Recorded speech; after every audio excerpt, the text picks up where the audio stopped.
No justice, no peace. No justice, no peace. Prosecute the police.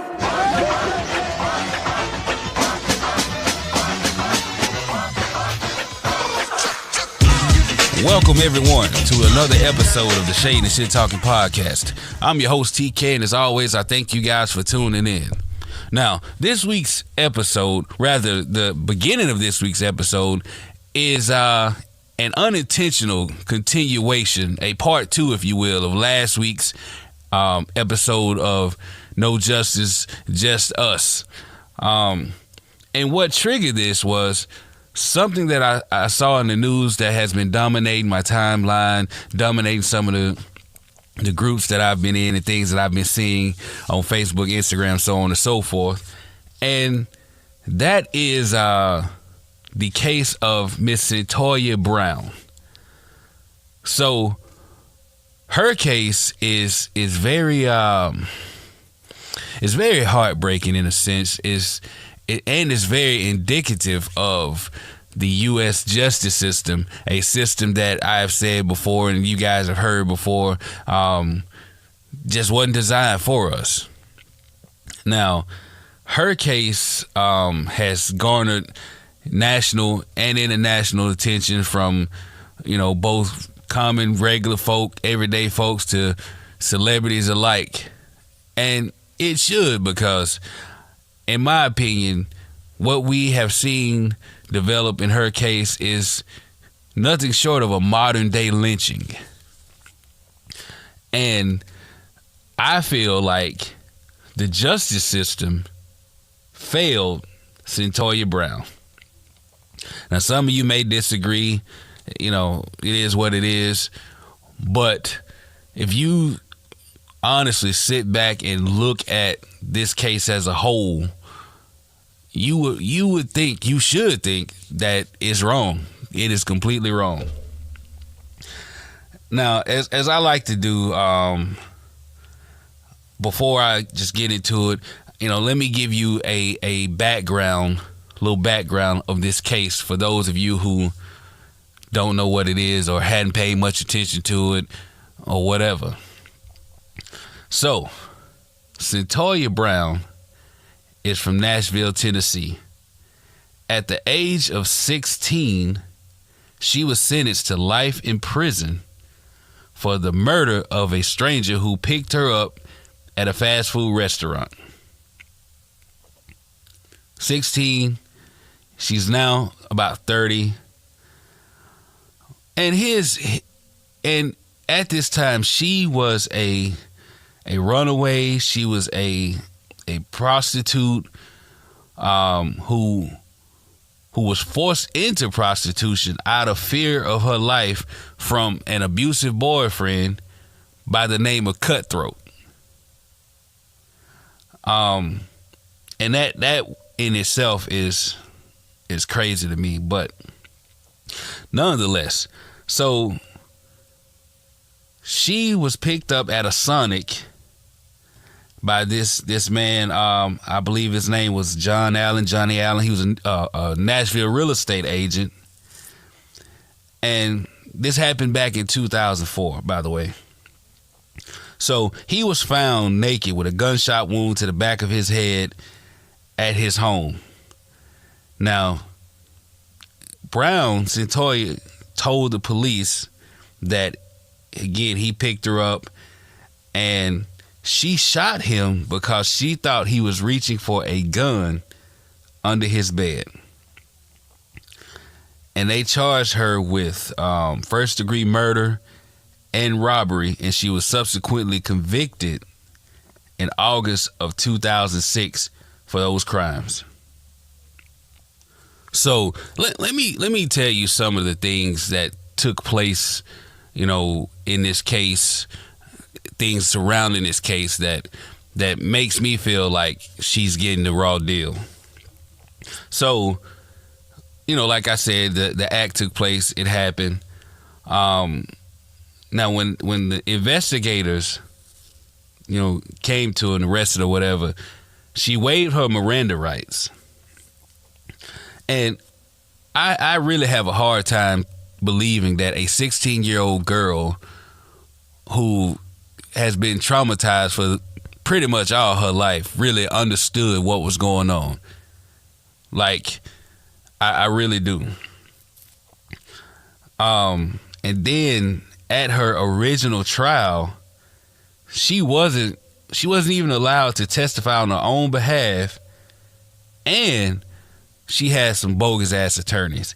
Her attorneys didn't offer into evidence about her traumatic childhood history and the fact that she suffered from a severe neurodevelopmental disorder. Now, her mother was an alcoholic. She drank alcohol a lot. And by her own words, her mother's own words, she drank as much as a fifth a day if she could get it throughout her pregnancy. So as a result of this, Cyntoia, she found herself in the fetal alcohol spectrum disorder, and that can result in poor impulse control, a disconnect between thought and action. Then you add to that, she was 8 months old when she entered the foster care system and became a runaway very early into her teens. Throughout this ordeal, she experienced numerous rapes, numerous assaults. For lack of a better word, she was really fucked up. Her mental state was really, really fucked up. Then she got with this guy I mentioned earlier, Cutthroat, and her relationship with him was sexually, physically, and emotionally abusive. He beat her, he choked her, he pulled guns on her, he forced her into prostitution. So, the events leading up to that incident that night of her killing Mr. Allen, and just let me just say, killing anybody is wrong.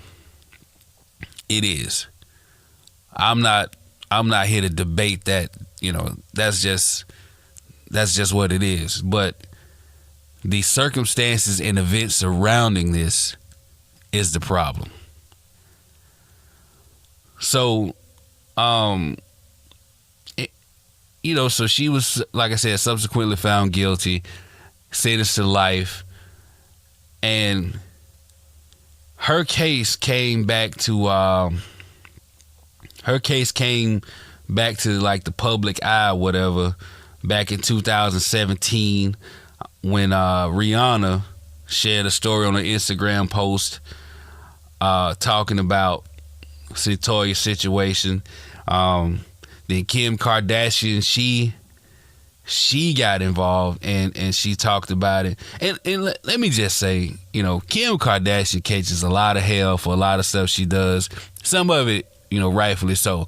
But I tip my cap to her for actually using, her celebrity for good, even though the person that she tried to talk to is a piece of shit. But she used her celebrity for good to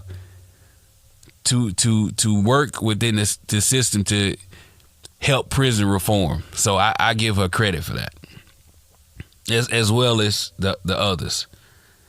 So another thing that makes me feel like she has been wronged is that her sentence is unconstitutional.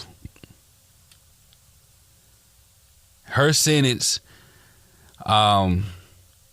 is unconstitutional based on a 2012, I believe, Supreme Court ruling that found that life imprisonment sentences for minors violate the 8th Amendment's ban on cruel and unusual punishment.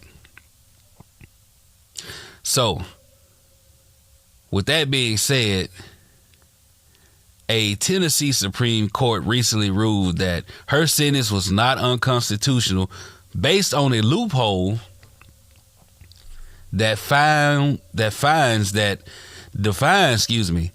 that a life sentence is 60 years. And just let me say, it's no surprise to me that they would find any and every type of loophole they can to justify fucking over black people and other minorities. I'm just saying. So, in the statement concerning this, the statement the Supreme Court wrote was, under state law, a life sentence is a determinate sentence of 60 years. However, the 60-year sentence can be reduced by up to 15% or 9 years by earning various sentence credits. So basically, in other words, the court ruled that because Cyntoia's sentence is 51 years and not 60, it's technically not a life sentence. And it therefore does not violate the U.S. Supreme Court ruling that forbids convicted minors to prison terms equivalent to death in prison. Bullshit. Straight up bullshit. Now, and to Cyntoia's credit, she has remained upbeat. She has remained focused. She didn't lose herself within the confines of prison. You know, she didn't just give up and say the hell with it.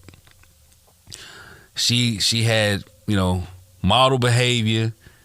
She received her associate's degree in prison. She mentors other female inmates, and she's steady working towards educating herself even more. So, I know some of you may ask, like, where does she stand now? And right now, through various means and protests and things of that nature, the governor of Tennessee is considering clemency for Miss Cyntoia Brown. The governor's name, by the way, is Bill Haslam. And like I said, right now, his office is considering clemency. They said that they are looking at every aspect of Cyntoia's case. And just last week, he said that he will continue to weigh whether to grant clemency to Cyntoia. Now, what I honestly think that he should do it. I honestly hope that he will do it. For one, he has 6 weeks left in his tenure.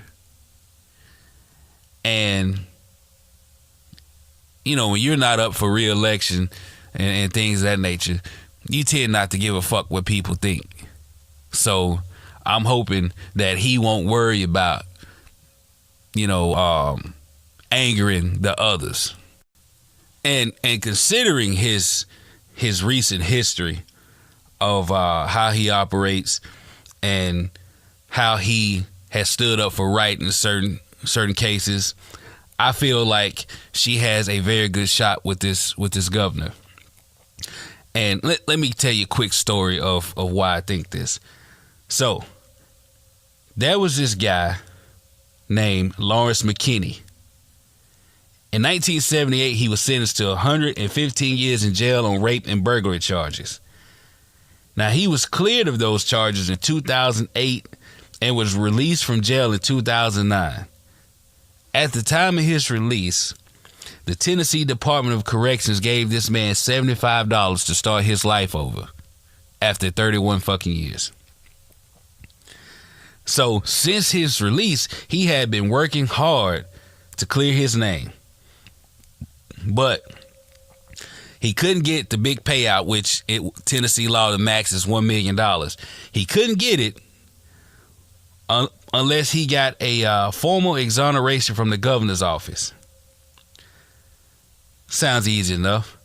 But in 2016, the Tennessee Board of Parole unanimously decided not to recommend that McKinney receive clemency. They said after considering all the evidence, the board did not find clear and convincing evidence of innocence and declined to recommend clemency in that matter. Bullshit. So the final call, though, rested in the hands of this governor, Governor Bill Haslam. And 5 days before Christmas, last December, Haslam went against the recommendation of the parole board and exonerated Mr. McKinney. And the Tennessee Board of Claims voted 7-0 to give Mr. McKinney the maximum $1 million payout, with some of the members of the board saying they wish they could give him more. Merry Christmas. So, you know, that's how it happened. And I'm hoping he has the same forward thinking, the same progressiveness to help Miss Brown, because she really does need help. Again, I think what she's going through is cruel and unusual punishment, and the fact that they're using a loophole in the law to skirt around, you know, being human, being moral is straight up bullshit. So, if by any small chance you are hearing this, Governor Haslam, please do the right thing. Please. Now, after you know, reading the different things about Cyntoia's case and so on and so forth, you know, it got me to thinking about just criminal cases in general and the disparity in sentencing, the huge glaring difference in the way black folks are charged and sentenced versus others. Like, there is a huge disparity. And, you know, it's not like it's not like it just started. This has always been a problem. Always been a problem. I mean, you know, everyone knows, whether you Democrat, Libertarian, Republican, whatever, if you are honest with yourself and honest with the state of America, then you can say without any pause that today's justice system is basically an extension of the Jim Crow era. Today's justice system, which was basically, you know, born and bred in that era, is still ever present today. I mean, it doesn't take a rocket scientist, it doesn't take a political scientist, it doesn't take a genius to understand the parallels between mass incarceration and Jim Crow. Now, you may ask, what are the most salient similarities between mass incarceration and Jim Crow? Now, mass incarceration is a system of racialized social control that, like slavery, like Jim Crow before it, it operates to discriminate and create a stigmatized racial group locked into an inferior position by law and custom. That basically, you know, what it is. And you know, you can look at thousands of cases, you know, and see this from back then up until today. Like, you know, look at George Stinney, 14-year-old kid, you know, electrocuted, murdered, basically. You know, look at Emmett Till and his killers getting off because of the system, and went on to write books and talk about it and brag about it and so on and so forth, but they couldn't retry. I mean, it goes on. Look at, you know, the police today who get off for killing unarmed people, but because they say it was within the confines of the law, which is bullshit. I mean, there is so much you can you can go through and read and learn and see and understand what we're dealing with, what we are facing here. I mean, black men are sentenced to more time for committing the same exact crime as white people, white men. That's, that's what it is. Black men who commit the same crime as white men receive federal prison sentences that are, on average, nearly 20% longer. 20%. And this disparity, this sentencing disparity, has increased year after year after year after year. Like, not only that, you have these, and then you have these sentencing guidelines in place that are very harsh. You've had, and you had guidelines and rules in place to subdue black folks for a long time. The slave codes. You had, the Rockefeller drug laws. You had have you ever heard of the 100-to-1 ratio? Like, you have so many things as roadblocks in place. But, like I was saying, the 100-to-1 crack ratio. Now, this was something that was established by the Anti-Drug Abuse Acts of 86 and 88. And what this relates to is that it talks about the amount of crack versus powder cocaine necessary to trigger mandatory minimum prison sentences. Meaning that if you possess 5 grams of crack cocaine, it would mandate the same minimum sentence as 500 grams of powder cocaine. Now, when you look at that, you can't help but to think, or you should think, how does that affect the black community? How did it affect the black community? And you look at it as, first of all, and I hate that it is what it is, because I grew up in the fucking crack era. Grew up in it, seen it firsthand. Tear up families, communities, everything. But where are you most likely to find crack cocaine? Who's more than likely selling, distributing, using crack cocaine versus powder cocaine? When you think about that, then you think about this law, you got your goddamn answer. So, I mean, we could talk about this all day and go on and on. That's just one example of a many that shows the disparity that we face in the court system. We don't get a fast shake. Look at the kid over in California, I believe, Ethan Couch, the affluenza guy. The affluenza teen who killed 4 people while driving drunk. 4. And he basically got off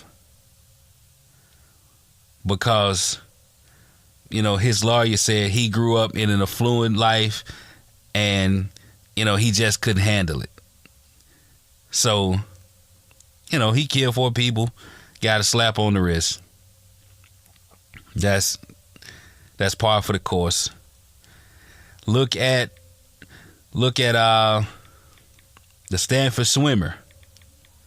Like, Brock Turner got caught raping a girl behind a fucking dumpster. And he didn't get the book thrown at him. I mean, hell, Bill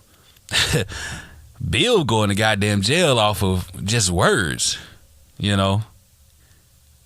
his word versus her word, even though he incriminated himself, in my opinion, on some things, but that's neither here nor there. The fact is, nobody walked up on him raping a fucking woman like they did the Stanford swimmer who sexually assaulted an incapacitated woman. So, we can go on and on. Look at the cop who killed the Australian lady. They charged him with intentional murder. Black cop killed the white Australian. Meanwhile, Betty Crutcher up in Tulsa, she's teaching classes on how to get away with murder, basically. So, again, you can go back and just look all of these things up and look at all of these different situations from way back when up until today. And you will see the disparity between, what's right and what's going on.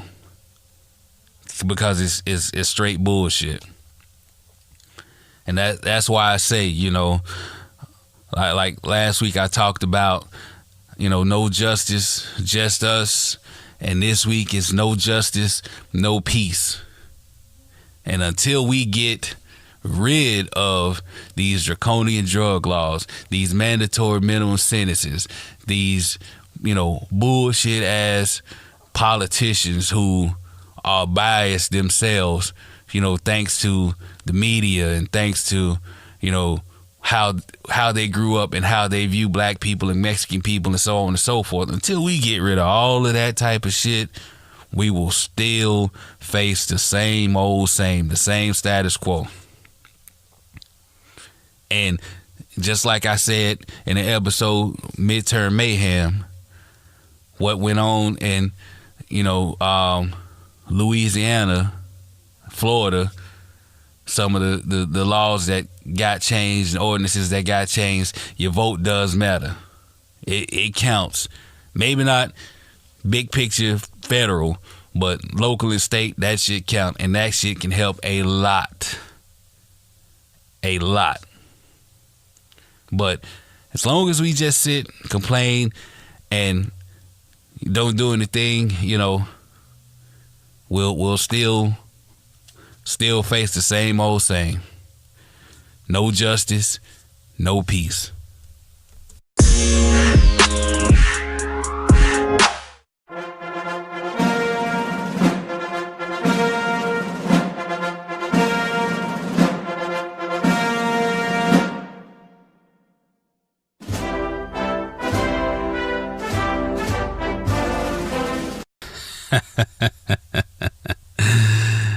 Oh, man. So, the chickens are coming home to roost. Now, Michael Cohen, who was Trump's personal lawyer, his personal fixer, his right hand for the last 10 years or so, he just got sentenced to 3 years in prison on Wednesday after denouncing Trump and explaining that he, quote unquote, felt it was his duty to cover up Trump's dirty deeds. Man, this shit is getting very, very interesting. Like, this reality show that we on is just, every episode is just getting deeper and deeper. I swear. So, in court, Cohen, he gave an emotional apology. The same old they do. He gave an apology to the court for his involvement in the hush money scandal. This scandal, could threaten Trump's presidency. And, they cooked up a scheme to buy the silence of two women who said they had affairs with Toupee Fiasco. And they did this to protect his chances before the 2016 election. Cohen also said he had blind loyalty to Trump, and that led him to ignore his own inner voice and his moral compass. Now, let me just say, I find it hard to believe that any of them has any type of moral compass. Democrat, Republican, I find it hard to believe that for any of them. So now, he got sentenced in federal court over in Manhattan, and he was like he was a central figure into all of this. And he has worked out a deal for only 3 years, but he has more. Like they say, wait, there's more. Like Cohen has a lot more, documents and tapes and, things that he saved in order to protect himself. Now, he said that he had blind loyalty. Listen, you don't have blind loyalty if you saving all of this shit because you feel in your heart of hearts that this motherfucker is dirty and it's going to come to a head one day. I got to protect myself because I know he will throw me under the bus. And, he's been throwing him under the bus in the media anyway, like he talked about him being a lawyer and said he didn't do much for him, but like no one's your right hand for 10 fucking years and he doesn't do anything for you.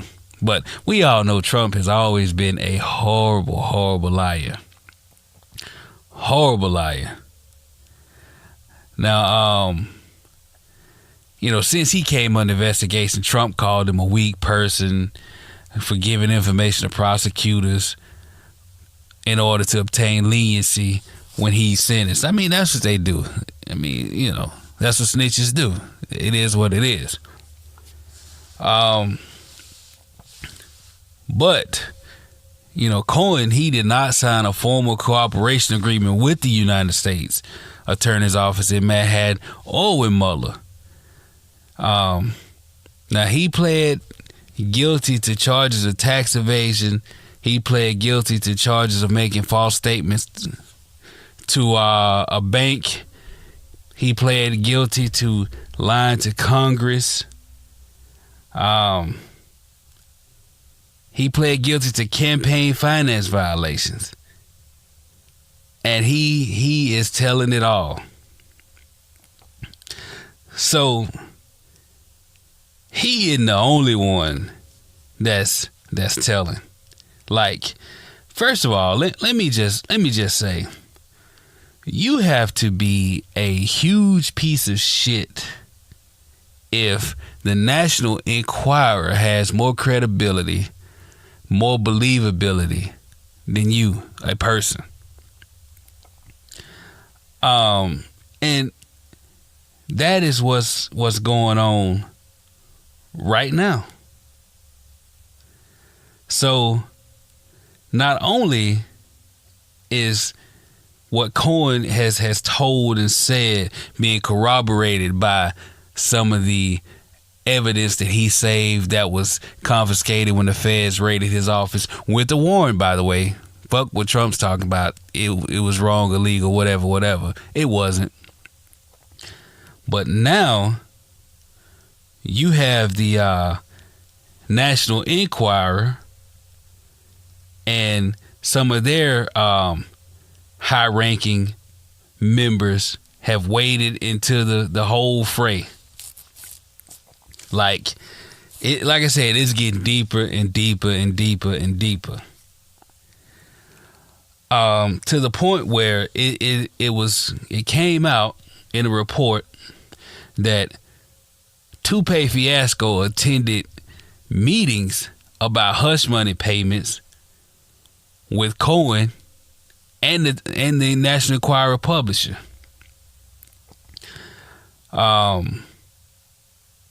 This happened back in 2015, according to multiple reports. They said that Donald Trump was in the room when his then lawyer Cohen was discussing organizing hush money payments to two women. And this was made first made public last month by the Wall Street Journal. And it was finally corroborated this week. After the Enquirer's parent company, American Media, Inc., signed a non-prosecution deal. Boy, they telling. They signed a non-prosecution deal with federal prosecutors in which they admitted to paying off former Playboy model Karen McDougal in 2016 in order to protect Trump's chances in a presidential election. And see, that's where it all gets muddy. That's where it all gets fucked up. Now, the publisher of the Enquirer is a guy named David Pecker, who is a longtime friend of IQ 45.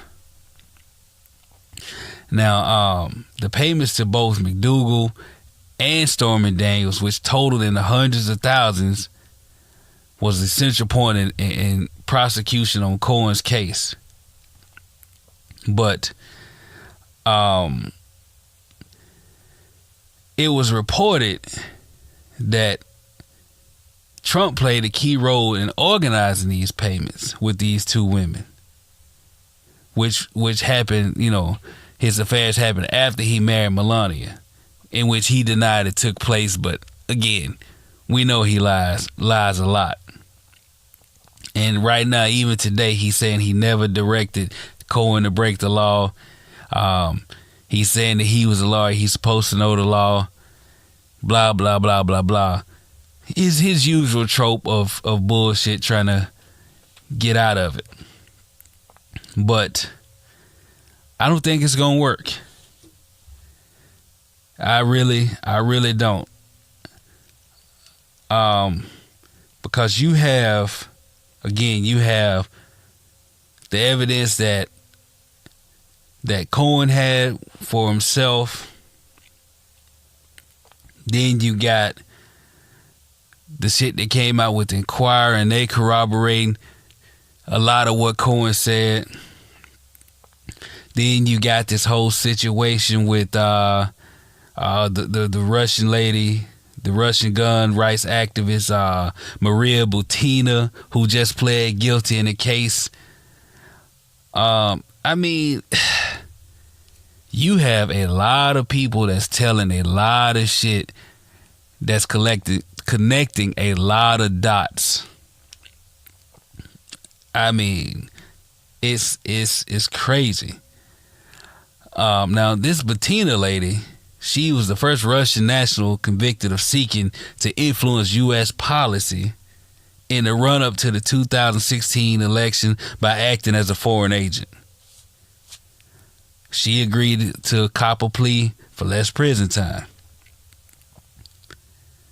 I mean, like, it is so much going on. It is said that, there's like millions of dollars that exchange hands from Russia to the NRA, and the exact same amount that the Russian gave the NRA was given to the Trump campaign. Like, Mueller and them connecting all the dots. They crossing their T's and dotting their goddamn I's. And I honestly believe in the end, somebody with the last name Trump going to jail.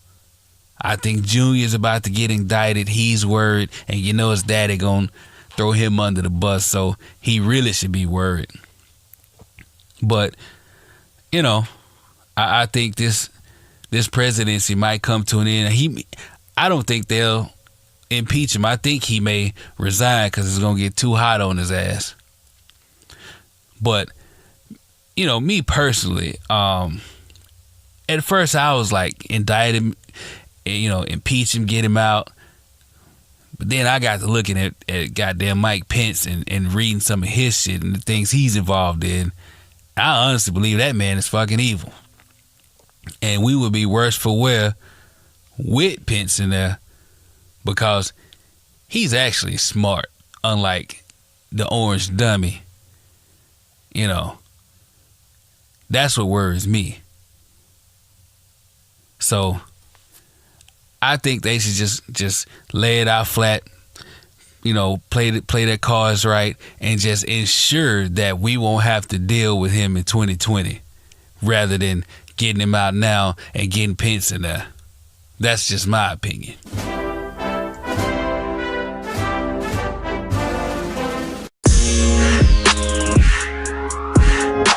Ladies and gentlemen, boys and girls, gather around for this week's episode of Colonizing Nonsense. My first colonizing nonsense moment takes me to New York City. New York City! And its subway system, where they should have been shooting Throw Mama from the Train, Part 2. But I digress. Headline: Good Samaritan makes citizens arrest after woman attacks subway passengers while yelling racial slurs. Yikes. A woman assaulted passengers on the New York City subway, screaming racist insults until she was detained by a Good Samaritan and arrested. This 40-year-old Brooklyn woman named Anna Lushinskaya was caught on camera in a video tweeted by one of the passengers. Now, in this video, she was seen yelling "fuck off" to a 24-year-old woman who was of Asian descent. She was kicking at her. This bitch took her umbrella, was taking swipes at her, hitting her with the umbrella, trying to hit her with her keys. She was doing all kind of ignorant shit. Now, a couple people tried to stop her halfway, but they didn't really flip out until this woman fucked around and called her a fucking chick. Yes, and that's when they lost it. Now, I know you guys are saying, hey, why do you care? It's between a white person and an Asian. And normally you may be right, but here's my thinking. You see, on the totem pole of minorities that they hate, the Asians are on the top. And the black people are on the bottom of the totem pole, least liked on the totem pole. So I figure if they talking to the Asians like that and they like them more than us, imagine what they feel about us. So I feel like you should call out racism regardless of who it is and get these people exposed and the fuck out of our lives. Moving on. So this woman called her chick, continued to attack and spit on people until they finally held her dumb ass down and the police came and got her. Now, me personally, I hope she goes to jail. I hope she catches charges for assault, because like I said before in other videos, you do not spit on people. You asking for an ass whooping. Matter of fact, she should get a full ride bought and paid for a day one scholarship to Dem Hands University. God damn. My next colonizing nonsense moment takes me over to Thailand. Thailand? Damn. Where supremacy and privilege is alive and well and on display. Come on, Americans. Headline: Miss USA reportedly mocks Asian Miss Universe contestant for not speaking English. Wow. Miss USA 2018 Sarah Rose Summers is under fire after mocking other candidates at the Miss Universe competition for their inability to communicate in English. What the fuck? So this girl said, and I quote, "Miss Cambodia is here and doesn't speak any English, and not a single person here speaks her language. Can you imagine? Like, Francesca said that that would be so isolating, and I said, yes, I mean, and just confusing all the time. Poor Cambodia. First of all, what the fuck are you rambling about, you airhead? And second of all, you are a special type of person to want to go overseas and control somebody else's way of talking. What the hell? Now, over here in the USA, you guys feel like everybody should speak English, fuck speaking Spanish, fuck speaking whatever else they speak, because English is king. Well, English isn't even this nation's language of choice. So you are showing your true colors by trying to regulate how somebody else should speak. That's some bullshit. What you need to worry about is your goddamn self and what you doing with your life. I tell you what, man, y'all gonna keep on and somebody gonna just smack the shit out of you every single time for this dumb shit. Now, she didn't just stop with her. She also talked about Miss Vietnam, whom she accused of pretending to know so much English. She says, and I quote, "She pretends to know so much English, and then you ask her a question after having a whole conversation with her, and she just goes, she gestures a forced smile." Like, come on, man. And Miss World contest, Miss Universe, or whatever it is, I'm pretty sure that you guys have received a lot of flack for this bullshit. And if you continue to let her compete, you really gonna have a blackout. I mean, come on. My final colonizer nonsense moment takes me to the land of the original colonizers, England. Somewhere over there, I don't know. So there's this video floating around where there's this little girl in a crib and her mother's talking to her about some cookies that has been eaten. Now, when she's questioning this child, she's asked what happened to him, and out of all the things this child said, she could have said the dog ate him, the cat ate him, hell, a monster crawled from out of my closet or from under my bed and took him. No, she said a black man did it. And the mother just laughed and laughed and laughed like the shit was cute. Now listen, that shit is not cute at all. What you're doing is teaching racism at an early fucking age. Early age. And it's a goddamn shame. See, it's this type of shit that we see all over the world, and especially here in the U.S. But it's very disheartening to see it up close and personal like this, involving a little bitty kid. You need to do better. You's a sorry motherfucker for this. And whoever else is doing this type of shit, you sorry as hell too. You motherfuckers got to do better. This is just damn ridiculous.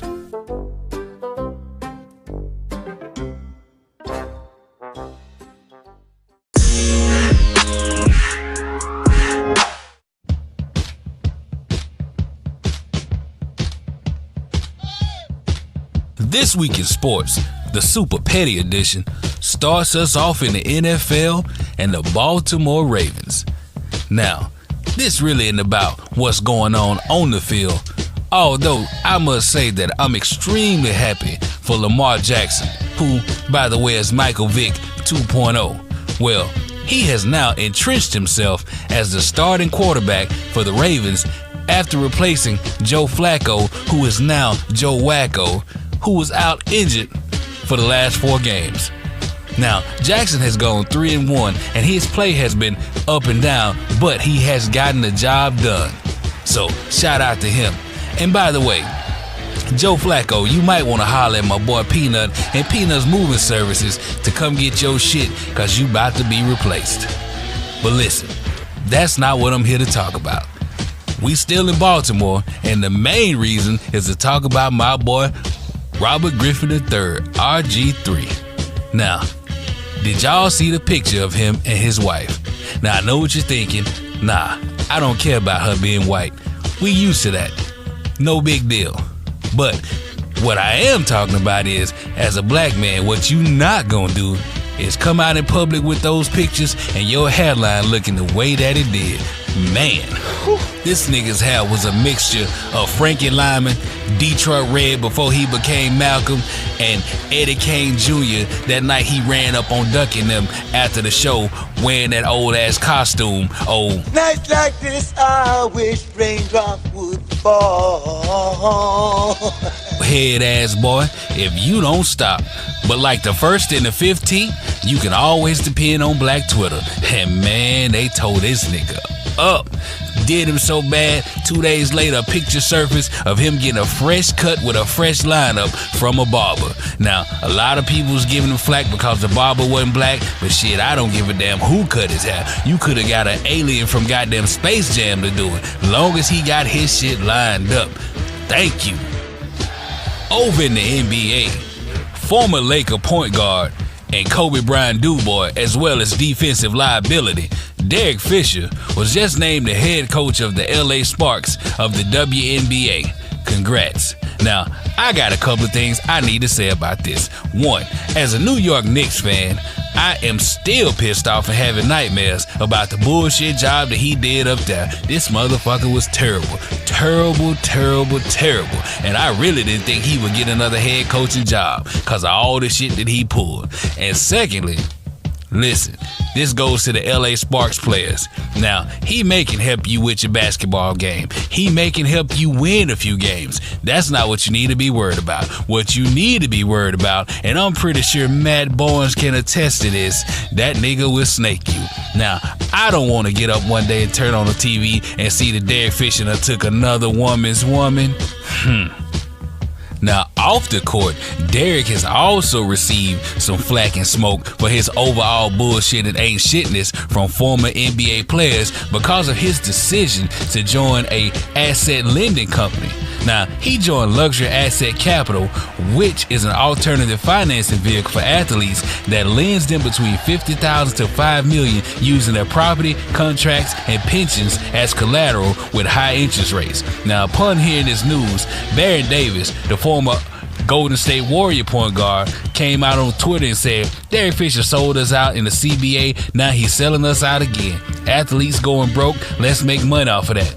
Hashtag slap yourself, hashtag buster, hashtag sellout, hashtag bitch ass nigga syndrome. Yikes. Look like Them Hands University about to issue out another full ride. I'll keep up with it and let y'all know how it turns out. And finally, over in college football, and normally I don't talk about college football because most of those guys are kids and I don't fuck with other people's kids because I don't want people fucking with mine. But this I had to talk about. Arkansas sophomore linebacker D. Walker was arrested in North Carolina with a ton of goodies. Now, when the police stopped him, he was found with 95.8 grams, a quarter pound of marijuana, 40 Xanax pills, multiple individual and sandwich baggies, a digital scale, and a loaded AR-15. God damn. Right now, he is facing charges for drug possession, intent to deliver, and possession of that loaded rifle. Man, he has really fucked up. Big time. Big time. Now, he went from trying to be the next Lawrence Taylor to being goddamn El Chapo. Well, you just found yourself in the same goddamn situation he in. Locked the fuck up. And I hate to say it, but they about to throw the whole Negro away. God damn. This week's segment was brought to you by Black with No Chaser Radio, where we playing all the new shit, old shit, shit you like, shit you don't, and everything in between. Guaranteed you will be entertained and enlightened. So make sure you check us out on live365.com. Search Black with No Chaser, and I will see you guys next week.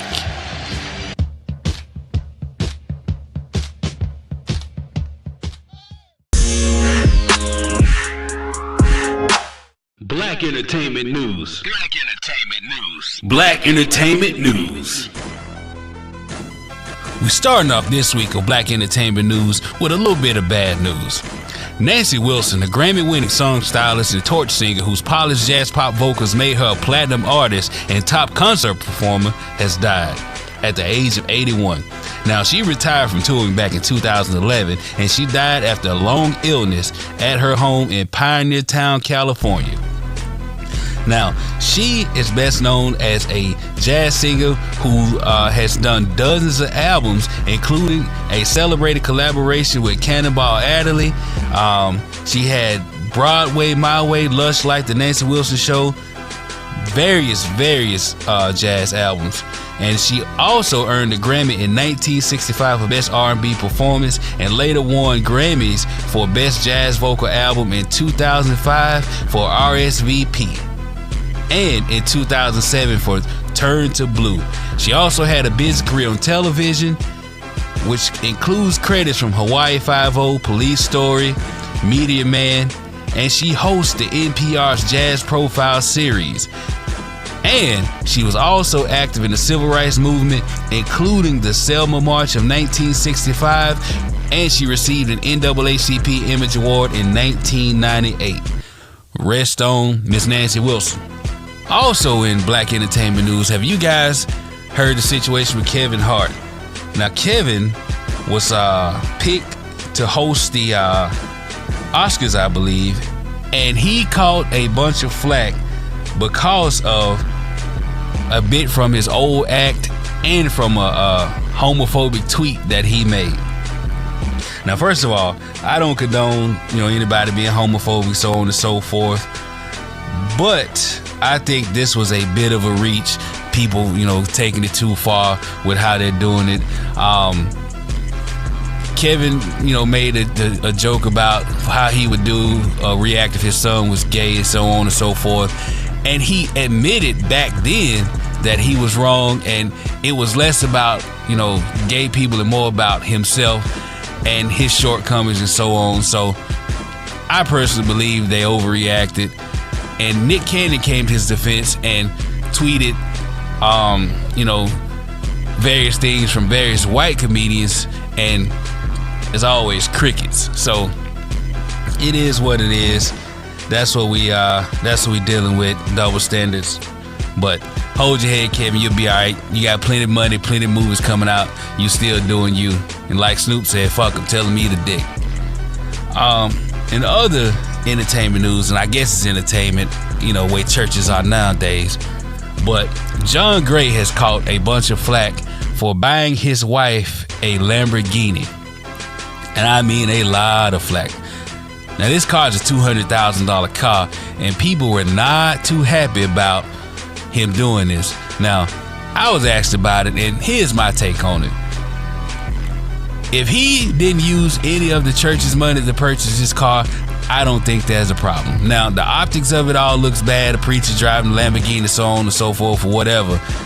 That's your personal business if you feel some type of way. But this man has books. This man has TV shows, speaking engagements, other businesses that he's invested in. He making money. So he can spend whatever he want, however he want it. That's his goddamn business. Y'all need to get y'all some business if you're mad about it. Instead of worrying about his pockets, watch your own pockets, get your own bread up, and just live your life.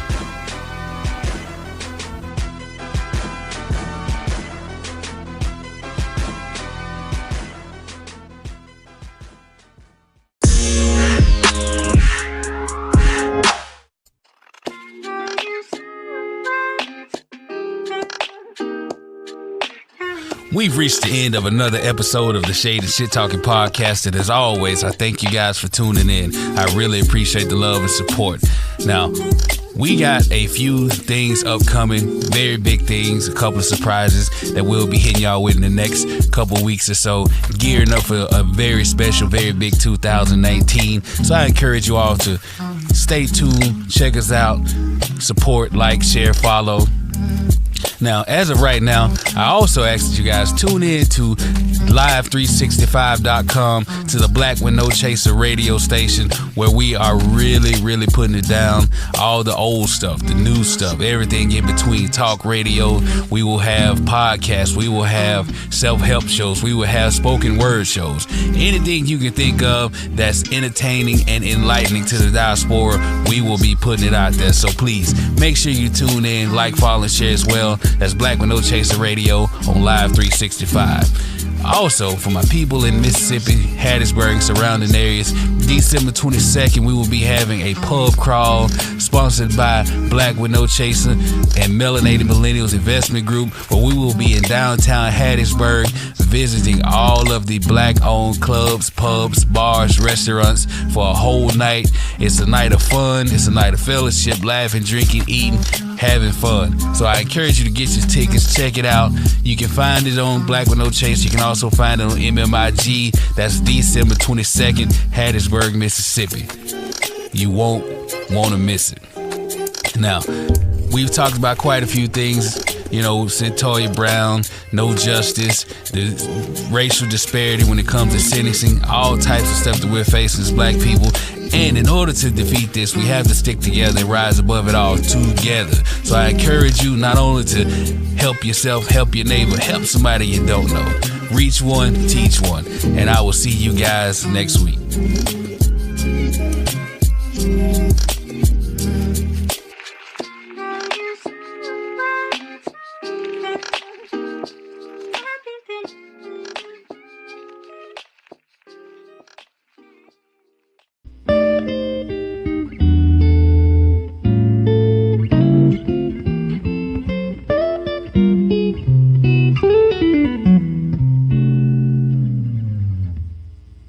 Oh, thank you.